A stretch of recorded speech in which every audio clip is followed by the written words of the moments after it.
Elles ont tendance à revendiquer leurs différences. Parfois plus diplômées que les hommes, elles continuent d'être sous-représentées et même considérées comme le sexe faible. Cela parce qu'elles vivent dans un monde encore très masculin. Bonsoir à toutes et à tous et bienvenue dans votre émission L'Entretien. Vous l'avez certainement compris, on parle de la femme et surtout de leur aptitude à conquérir et à exercer le pouvoir. Et la personne la mieux indiquée est celle-là même qui donne la parole aux femmes. Carole Da Silva, animatrice et productrice de l'émission Femmes et Pouvoir, une émission qui traite de la diversité multiculturelle et de la mixité en entreprise. Carole Da Silva, bonsoir. Bonsoir. Alors, vous donnez l'occasion à des femmes leaders de s'exprimer sur leur conception du pouvoir et l'usage qu'elles en font. Mais pour vous-même, qu'est-ce que le pouvoir ? Le pouvoir, c'est la capacité à agir pour changer les choses. Et c'est d'ailleurs pour ça que le titre de l'émission, c'est « Femmes et pouvoir, oser changer le monde ». Elles doivent changer le monde en prenant le pouvoir. Absolument, parce que je pense que le monde pourrait se porter beaucoup mieux s'il était majoritairement dirigé par des femmes. Alors, je suis bien curieux de vous demander comment vous est venue l'idée d'une telle émission. C'est parti, en fait, ça a été un concours de circonstances où j'étais en partenariat avec l'ambassade des États-Unis qui souhaitait que je puisse leur faire part de mon expérience, de ma multiculturalité, le fait d'avoir grandi en Europe, mais de travailler avec les États-Unis et le fait d'être d'origine africaine et béninoise. Ouais. Et après cette rencontre, j'étais en train de venir ici, j'ai pensé qu'il serait extrêmement intéressant de donner la parole aux femmes de pouvoir béninoises parce qu'elles sont quand même reconnues pour leur excellence, pour leur expertise. Et je trouvais que c'était intéressant qu'on les entende pas encore plus au-delà des frontières béninoises. Donc ça a été vraiment un concours de circonstances. On a démarré l'émission en disant, on avait fait d'abord une première rencontre d'ailleurs avec le département culturel de l'ambassade des États-Unis, avec de nombreuses femmes. Donc voilà. Puis aussi, je tiens à préciser que mon idée, c'était en même temps de les valoriser en termes de rôle modèle. Parce que je trouvais que c'était important, parce que celles qu'on entend le plus, ce n'est pas forcément celles qui, parfois, vous inspirent le plus. Et surtout parce que celles qui sont à des postes de responsabilité, en général, on leur pose toujours la même question sur leur champ professionnel. Or, je pense que pour inspirer quelqu'un, ce n'est pas seulement que le statut, c'est aussi qui la personne est, qu'est-ce qu'elle représente et quelles sont ses valeurs. Donc, j'avais envie de mettre la lumière sur tous ces points et montrer qu'on ne s'improvise pas non plus une personne de pouvoir, ça se travaille. Alors, selon vous, être une femme, est-ce un handicap à l'exercice du pouvoir ? Je pense que ce n'est ni un handicap, on ne peut pas parler de ça. On va juste dire que les préjugés, les représentations sont tenaces et que jusqu'à présent, les lois ont été mises en place majoritairement pas des hommes pour les hommes.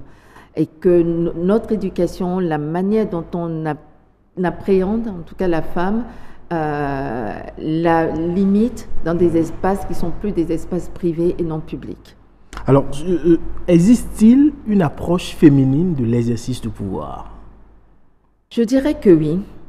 Parce que je pense que une fois de plus, la femme, quand elle aborde la notion de pouvoir ou l'espace de pouvoir, elle ne l'aborde pas que d'un point de vue individuel.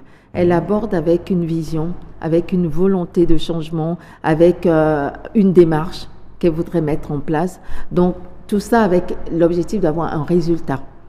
C'est également le cas avec les hommes, non ?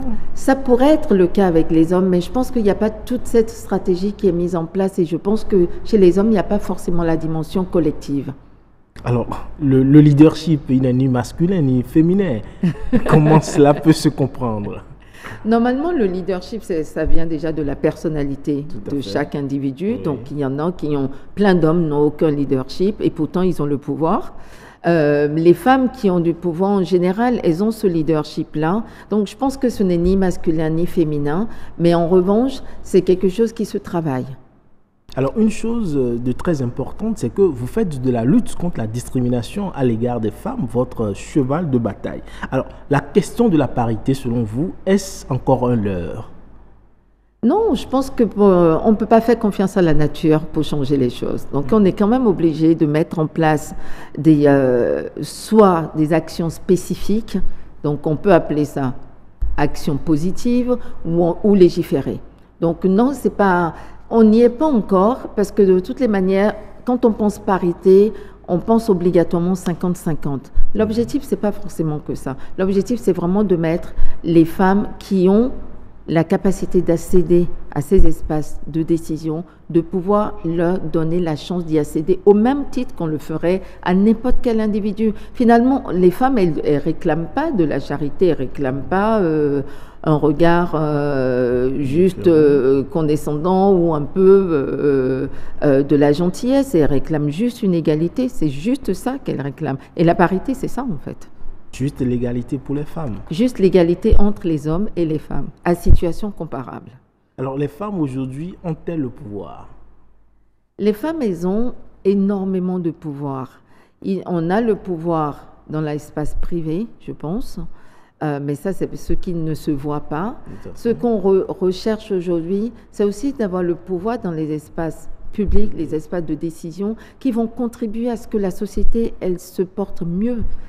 Et que la cité au sens société soit mieux. Finalement, ce que les femmes réclament, c'est ce partage de pouvoir, c'est aussi permettre à ce que les hommes puissent aussi y gagner, parce que finalement, quand ces femmes vont prendre le pouvoir aux côtés des hommes, en le partageant, notre société ne peut qu'aller mieux. Et c'est surtout, il faut aussi penser aux générations futures. C'est pas que ce que nous mettons en place aujourd'hui relève de notre engagement et de notre responsabilité pour les futures générations. Moi, c'est une des raisons pour lesquelles je me bats autant. Je suis parent, je suis mère de famille, et bien évidemment, au même titre, j'ai un garçon et une fille, et de la même manière que je pense à l'avenir de mon fils, je pense à l'avenir de ma fille. Alors, mais dans une société patriarcale comme la nôtre, les sociétés africaines qui sont très ancrées sur le droit de l'homme sur la femme, comment est-ce que les femmes peuvent-elles arriver à conquérir pour exercer le pouvoir? Je pense que ça demande beaucoup de pédagogie, beaucoup de sensibilisation, mais surtout emmener les hommes à comprendre que avant tout, c'est dans leur intérêt. Parce que vous arrivez à changer les choses ou à réviser votre point de vue quand vous y trouvez leur compte. Jusqu'à présent, les hommes pensent que les femmes qui vont accéder du pouvoir vont quelque part leur ôter le pouvoir qu'ils ont. C'est tout le contraire. On le partage, mais finalement, ça ne vous enlève rien. Bien évidemment, bien au contraire, ça vous le rajoute. Encore plus, ça vous le renforce ce que vous avez déjà. Mais n'avez-vous pas l'impression que porter ainsi la femme est une discrimination, fut-elle positive à l'égard de la femme? N'est-ce pas une discrimination, une façon de montrer que la femme n'est pas sur le même piédestal que l'homme? Écoutez, dans les faits, même si il y a énormément de dispositifs législatifs qui disent que la femme est égale de l'homme, on voit bien que dans les pratiques, ce n'est pas le cas. Si on n'aurait pas à peine 5% de femmes dans les instances de décision, que ce soit en secteur privé que public, on n'aurait pas si peu de femmes dans nos gouvernements, dans nos collectivités. Par la volonté des femmes à ne pas s'afficher publiquement également. Peut-être parce qu'elles n'ont pas trop le choix, peut-être parce que le poids culturel est très lourd. Et pour revenir sur la question de discrimination, il y a discrimination seulement si, à situation comparable, vous décidez de privilégier tel groupe par rapport à un autre. Là, ce n'est pas le cas. C'est que dès le départ, la situation elle n'est pas comparable. Mais donc, du coup, je serais tenté de vous dire pourquoi vous ne faites pas homme et pouvoir. Mais ça pourrait peut-être arriver, mais je pense que de fait, quand on pense à un homme de pouvoir, la question ne se pose même pas, en fait. Donc, du coup, oui, par contre, j'aime beaucoup interpeller les hommes qui ont du pouvoir pour savoir comment est-ce qu'ils accompagnent les femmes à accéder au pouvoir. Mais ils n'ont pas besoin de moi pour pouvoir afficher leur pouvoir, ils le font déjà si bien. Vous le pensez? Les hommes et les femmes ne sont pas forcément mis sur le même pied, vu que la société ne leur permet pas d'être comparés au même titre. Oui, c'est vrai que la société ne le permet pas. Et quelque part, c'est aussi de notre responsabilité à contribuer à ce que les mentalités changent, à éduquer aussi nos jeunes garçons, à savoir que oui, il ne devrait pas avoir une inégalité à ce niveau-là. qu'une femme qui intervient parce qu'elle a des engagements politiques, ça ne fait pas forcément d'elle ni une mauvaise épouse, ni une mauvaise mère, et encore moins un danger public pour la société. Mais une femme qui exerce le pouvoir devient forcément une femme publique. Oui. Et les femmes dans nos sociétés africaines préfèrent rester derrière que de s'afficher publiquement. Ce serait difficile de les pousser à atteindre cet idéal, non? Il y a plusieurs formes de pouvoir. Vous pouvez avoir du pouvoir tout en n'étant pas forcément dans l'espace public. Les femmes qui siègent, par exemple, dans les conseils d'administration, elles ne sont pas forcément publiques. Or, c'est des femmes qui ont énormément de pouvoir.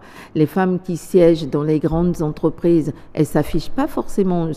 On voit, par exemple, le PDG d'une grosse entreprise que quand il y a une crise. Donc, on sait que c'est telle personne qui dirige cette entreprise-là, mais elle n'est pas obligatoirement présente dans tous les espaces publics.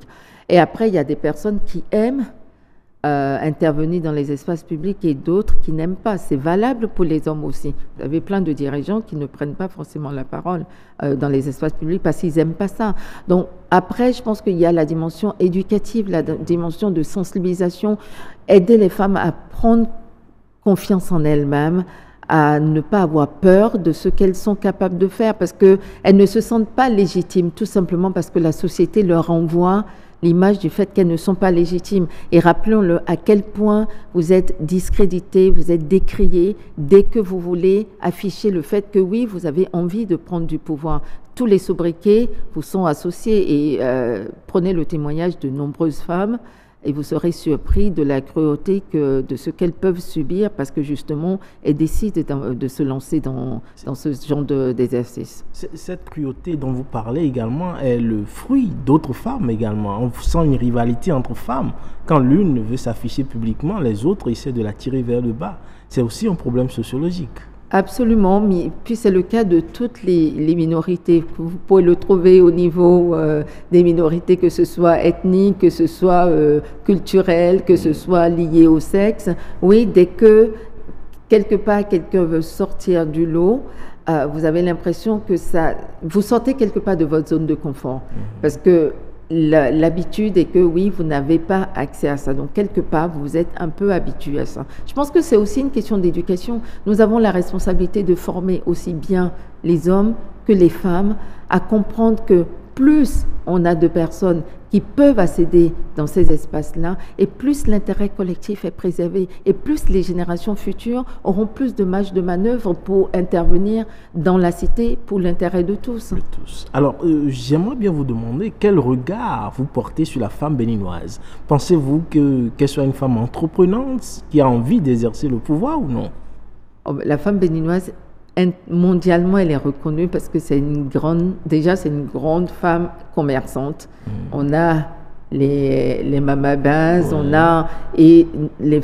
déjà notre histoire, ne serait-ce que par rapport aux Amazones, fait de nous qu'on est déjà des femmes qui exercent énormément de pouvoir. Et le pouvoir, il n'est pas seulement que politique. Le pouvoir, on peut le trouver dans plusieurs espaces. Oui, on a vraiment des femmes qui sont admirables. Et la femme béninoise, elle est entrepreneure, elle est extrêmement brillante parce qu'elle est clairvoyante, elle est très stratégique. Et en général, quand elle prend un dossier, vous allez voir dans toutes les organisations internationales, dans les grandes entreprises, non seulement le Bénin est reconnu pour avoir des ressortissants qui sont extrêmement qualifiés et qui plus est quand c'est des femmes, oui. Et je suis vraiment en admiration de toutes les consoeurs que je peux avoir parce que pour moi, certaines sont des modèles et d'autres sont on va dire, des compagnons ou des compagnes. Je dirais pas de lutte parce que je me positionne pas forcément dans ça, mais c'est très admiratif et de sentir qu'on peut faire de grandes choses ensemble, ouais. Accepteriez-vous qu'on vous appelle une féministe? J'assume que je suis une féministe, absolument. Parce que être féministe, c'est pas du tout péjoratif. Être féministe, c'est juste revendiquer l'égalité entre les hommes et les femmes. Donc oui, je suis une féministe. Non, et en plus de ça, je suis une afro-féministe parce que j'assume pour les deux, absolument. Alors, l'un des défis auxquels les femmes font souvent face, c'est leur spécificité biologique. Ainsi, pour parler de la ménopause, de cette période où les femmes sont obligées d'engendrer, donc de tomber enceinte, c'est autant quand même de difficultés pour l'accès au pouvoir. Quand les hommes ils ont des problèmes de prostate, on ne dit pas que c'est une difficulté pour accéder au pouvoir. Pourquoi ça le serait? Je veux dire, combien de fois une femme s'est plainte parce qu'elle avait un coup de chaleur et qu'elle a refusé d'assumer une grande réunion ou d'intervenir quand en cellule de crise? Absolument pas. Je veux dire, ça fait partie de son espace privé qu'elle gère sans aucun problème, de la même manière qu'elle gère sa maison, qu'elle gère son foyer, qu'elle gère ses enfants. Donc ce n'est absolument pas un problème. Pour vous, ce n'est pas un problème. Mais pour de nombreuses femmes, pour de nombreux chefs d'entreprise, c'est un problème. Mais non seulement ça ne devrait pas être, parce que ce soit la maternité, que ce soit une femme qui est épanouie dans sa vie personnelle, elle ne peut que vous donner le meilleur d'elle-même. Donc c'est vraiment lié aux représentations et aux clichés qu'on peut avoir sur ça. Et c'est surtout parce que il faudrait que les hommes aient un peu plus confiance aussi en eux-mêmes. Parce que en quoi une femme qui potentiellement... Alors, dans ces conditions, il n'y a aucun âge où on pourrait accéder au pouvoir. Parce que quand on est jeune, on a peur qu'on puisse être des séductrices voraces. Ensuite, quand on est en âge de se marier, on a peur qu'on puisse faire des enfants. Une fois qu'on a fait les enfants, on a peur qu'on puisse pas avoir le temps de les élever. Après, on a peur qu'on puisse pas s'occuper du mari. Ça s'arrête jamais. On n'a plus le temps pour rien. Bah oui, non, mais ça s'arrête jamais. Donc alors, ça va. Mais pour beaucoup, les femmes doivent renoncer au pouvoir pour être heureuses.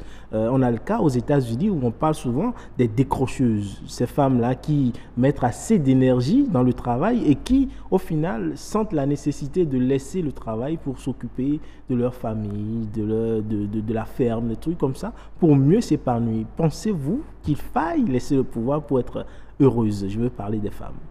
Bah écoutez, c'est un choix, parce que finalement, de la même manière, vous allez avoir quelqu'un qui a eu un super poste, qui a été dans des instants de décision les plus élevés, qui à un moment a envie de faire un break.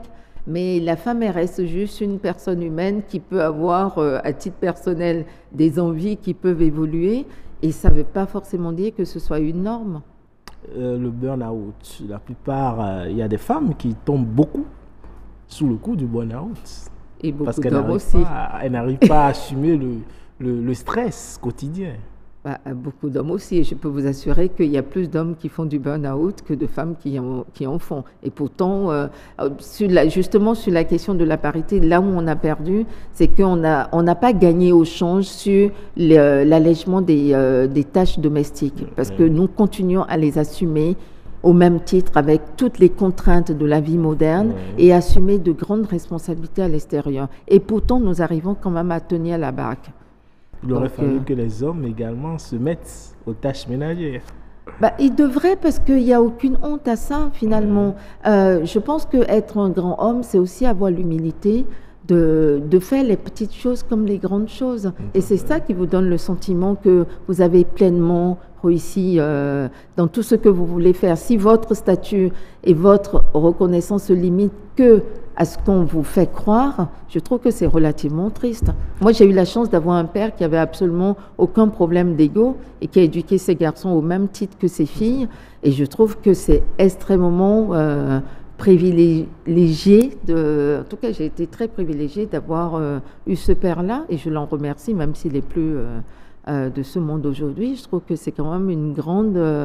il m'a donné et il nous a tous donné une grande opportunité d'être bien dans notre peau, bien dans nos baskets et de nous assumer tel qu'on est. Et je pense que c'est le rôle de tous les parents, en fait.